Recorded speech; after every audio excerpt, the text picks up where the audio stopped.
Bom dia a todos, salve Maria. Vamos continuar nossa leitura. A Paixão do Senhor, 19ª parte. Continuação do capítulo Calvário e Jesus é crucificado entre dois ladrões. Não pedia mais ao Pai que o livrasse do cálice, mas que somente perdoasse a humanidade.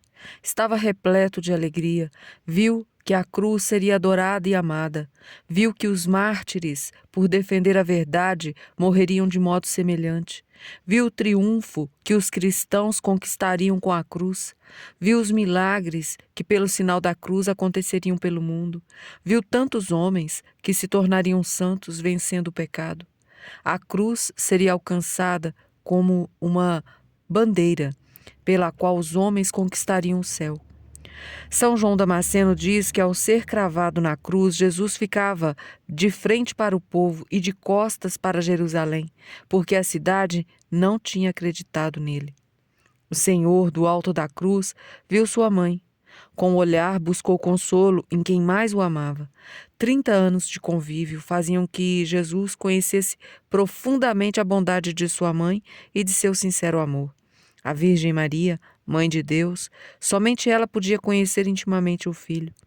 Se pudéssemos entender o carinho e o amor com que sempre se olhavam, saberíamos que agora os olhares eram de dor. Embora a dor crescesse a cada instante, o amor não diminuía.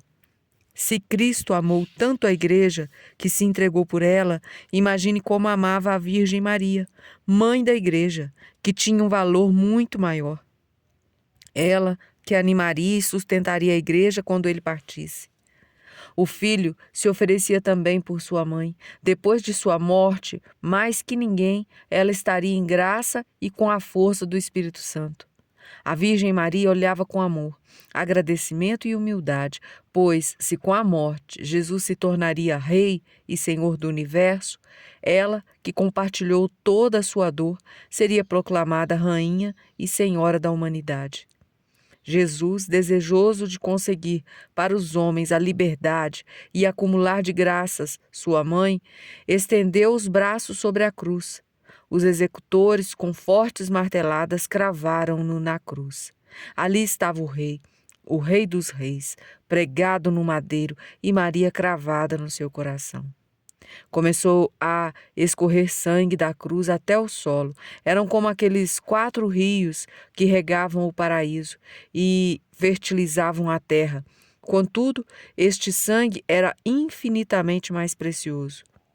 Jesus na cruz, sendo Deus, conservou a serenidade, mas não pôde evitar que o rosto ficasse desfigurado e pálido. O céu de Jerusalém reconhecia o seu Senhor e mostrava sua dor. A terra estremeceu, as pedras se quebravam, o dia escureceu. A Virgem Maria ficou mais firme que as pedras e mesmo com tanta dor não se rompeu como a terra.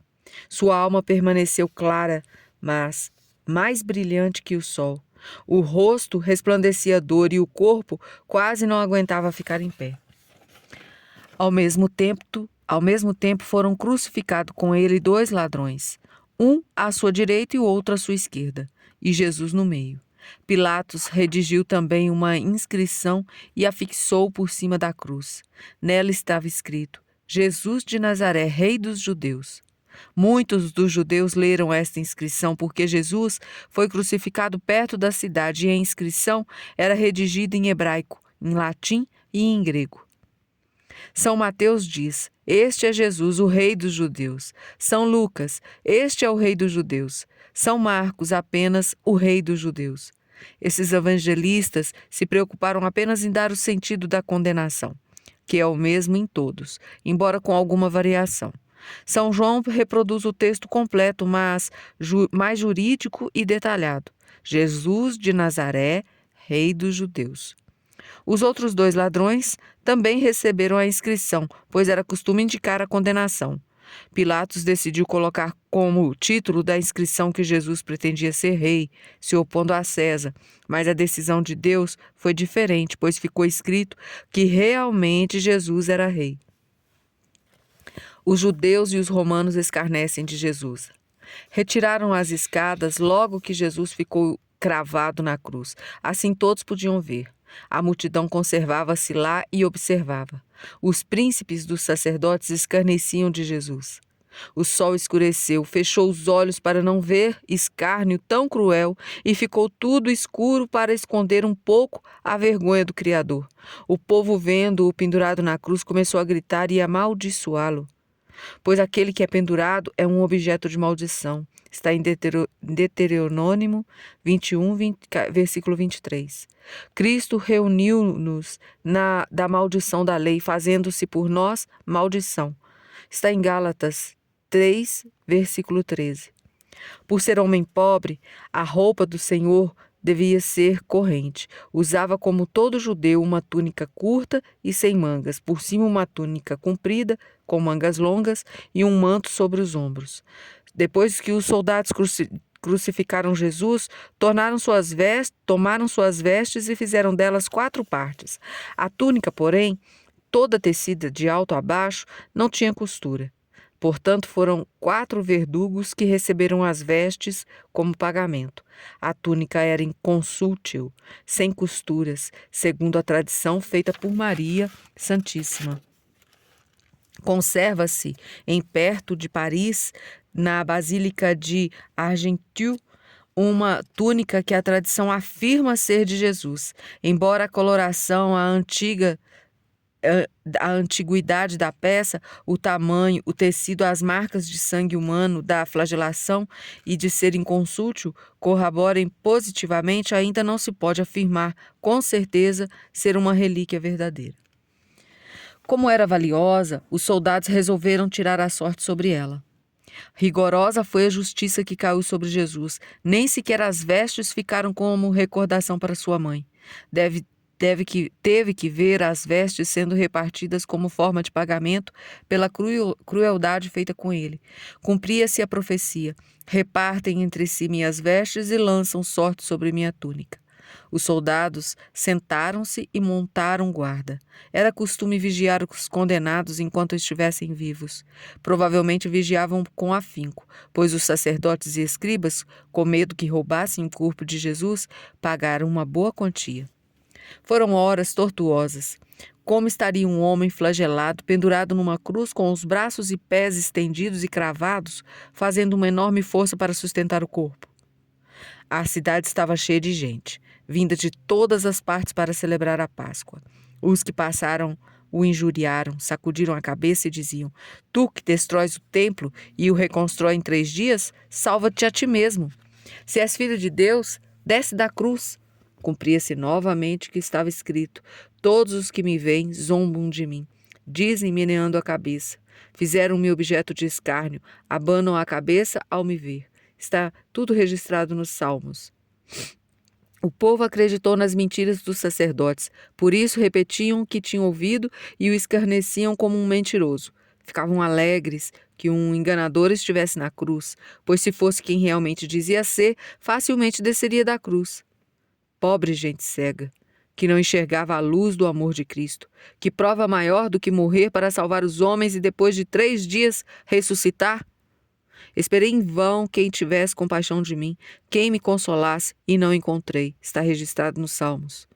É grande, inacreditável que tivessem tanto ódio e crueldade, que pudessem zombar dele quem agonizava, que não apresentassem nenhum sinal de compaixão. Pelo contrário, pareciam possuídos pelo demônio. Os sacerdotes, os escribas, os anciões continuaram persuadindo o povo ignorante, fomentando ódio contra Jesus, e diziam: Ele salvou a outros e não pode salvar a si mesmo. É evidente que seu poder era falso e os milagres um embuste, pois agora que precisa, nada realiza. Médico, cura-te a ti mesmo.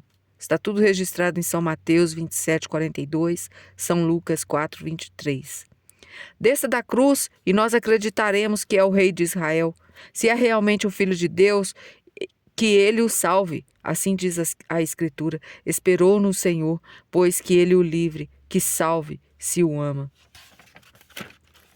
Como eram sacerdotes e escribas que passavam as orientações, o povo repetia as injúrias contra o Senhor.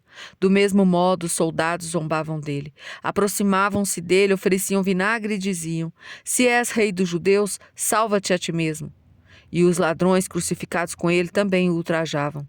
Um dos malfeitores ali crucificados, blasfemava contra ele: Se és o Cristo, salva-te a ti mesmo e salva-nos a nós. Esta geração é uma geração perversa.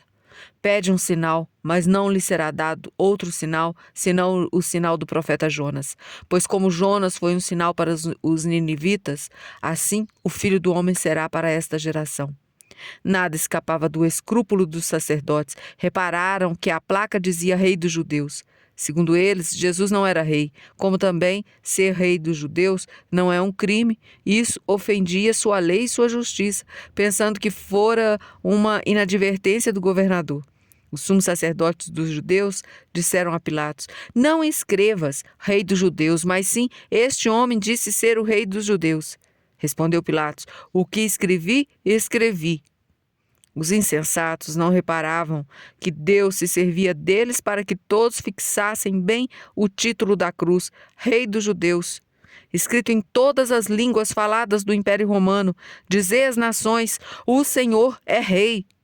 Está registrado em Salmos 95, versos 10.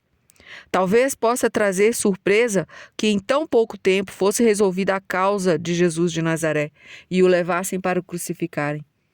Desde que começou o processo pela manhã, no Sinédrio, até o cravarem na cruz, se passaram apenas 6 horas. Foi maltratado e resignou-se, não abriu a boca, como um cordeiro que se conduz ao matadouro. Como não se opôs em nada, foi condenado contra toda a justiça. Certo seria dizer que desejou morrer pelos homens e que tinha pressa.